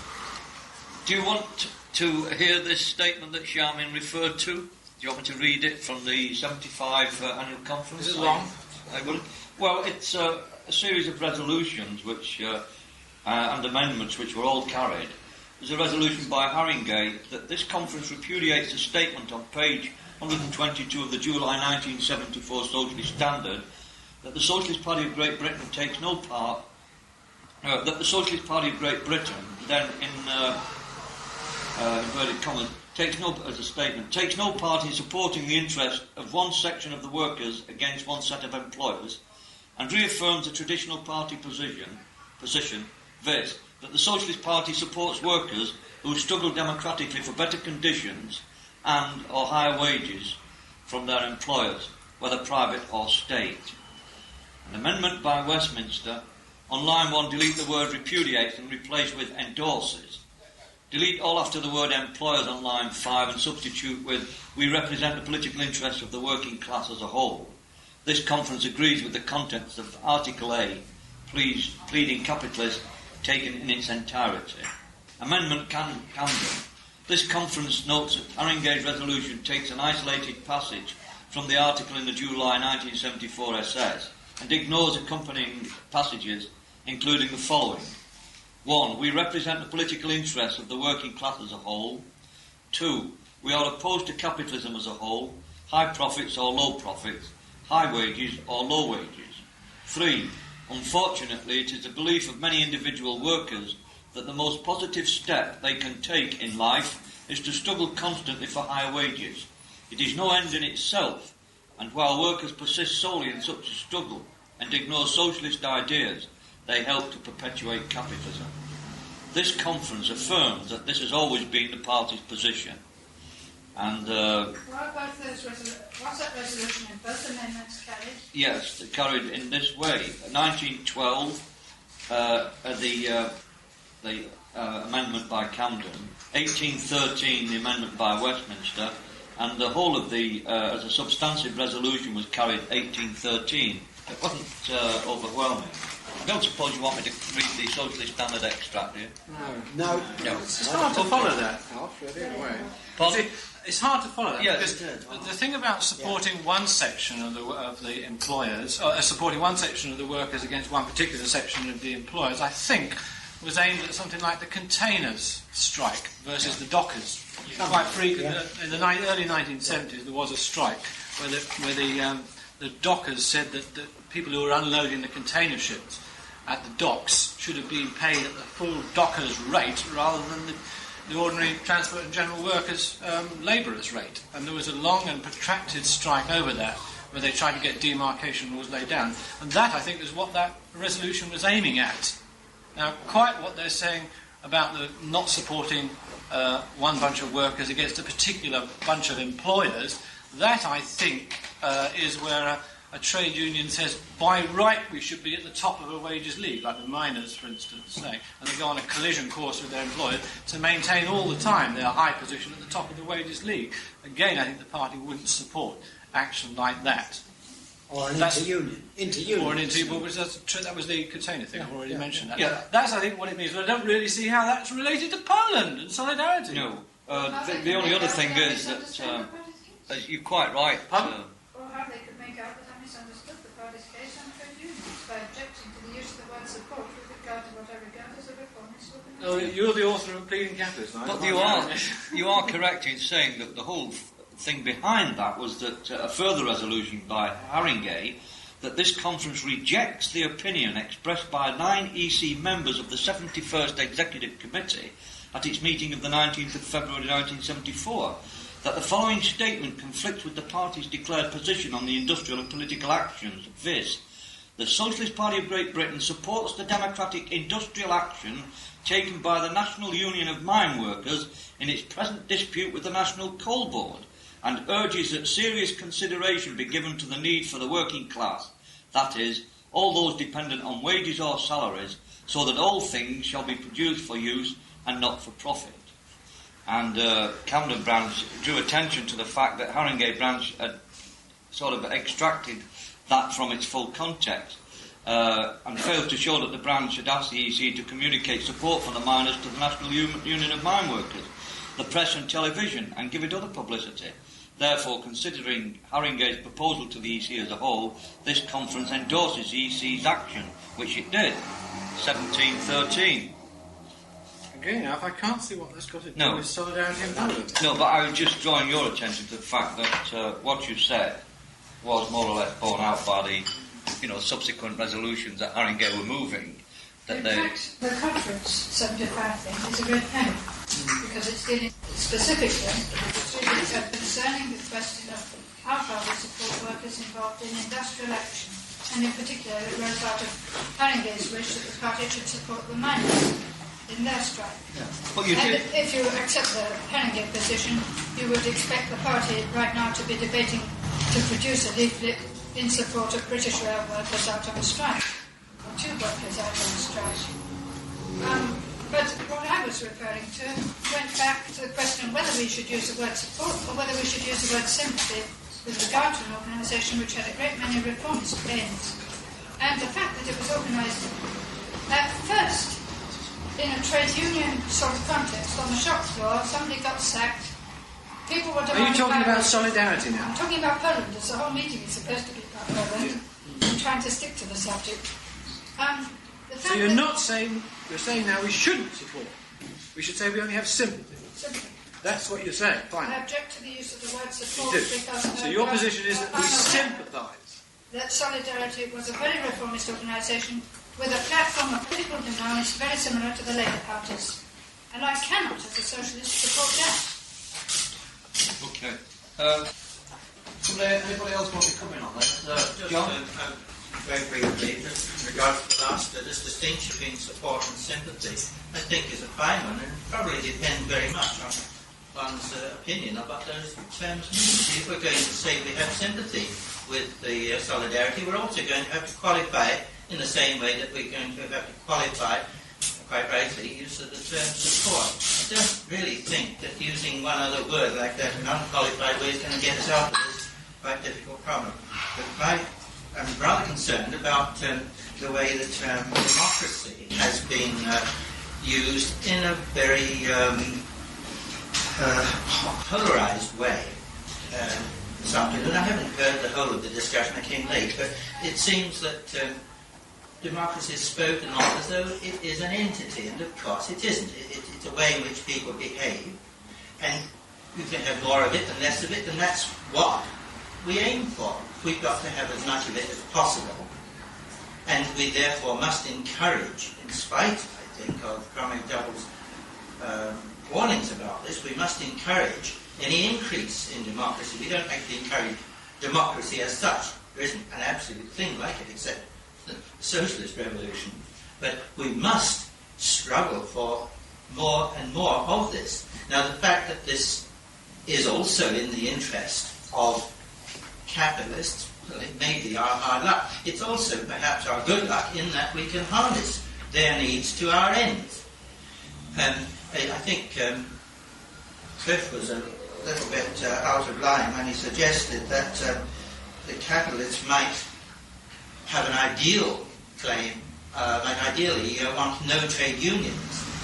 I don't think that is a general capitalist position. They do generally seek something they call freedom, a certain limited kind of freedom, which includes the right of workers to seek the highest wage. I mean, that is a capitalist ideal.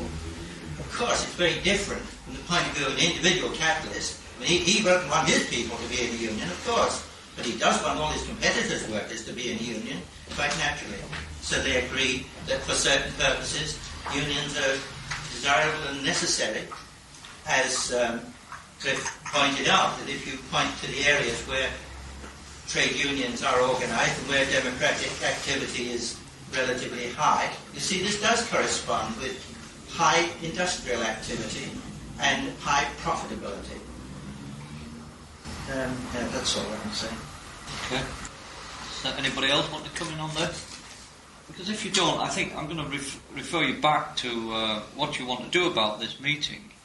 Do you want it merely to be a reiteration of your views and ideas and an exchange of ideas and views and leave it at that, as has been, I think, your suggestion, mate? Or do you want a report of this to be made, as far as we can from the tape, which would suit me if you didn't, but still, if you want it, you say it and we'll see what we can do.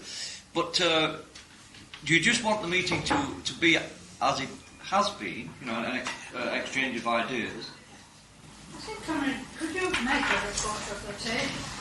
Because it may be that in future it's to be useful. I mean, In the first place, this issue is going to be something the party is going to come back to, as we came back to the 90s, what happened in Czechoslovakia, which is a special issue 10 years later. What happened in Gdansk did arouse some disagreement within the party. You've heard it reflected today pretty fairly between exchanges. Yeah. And some of the issues are quite important. I would like to see a written record of what we've been discussing, the issues that have been brought out. Some of the things that have been said have been very interesting. They reflect on discussions and debates that have been going on in the party in the 70s. Yeah, but the difficulty, Charmian, here, you see, unless you're going to have some point of reference, that is a statement to which you can relate all this discussion, and all you're going to do is you're going to be able to accuse whoever makes the finished tape into a sort of report of putting emphasis on one thing as against another, and so on. This is why it's difficult. I think you'll agree.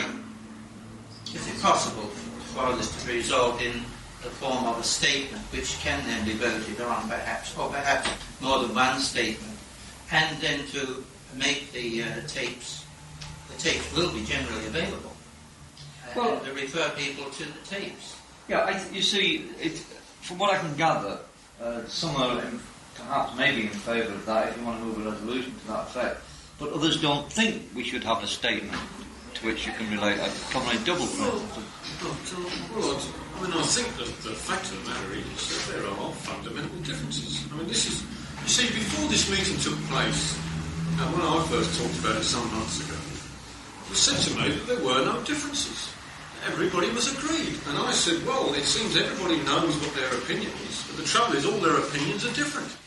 And I think this meeting has reflected that there are a lot of differences of opinion within the party. Now, maybe it's acceptable that these differences exist. It's not an important point. But if that is the case, then we must expect those differences to be reflected in party literature in the future. We must be willing to accept that.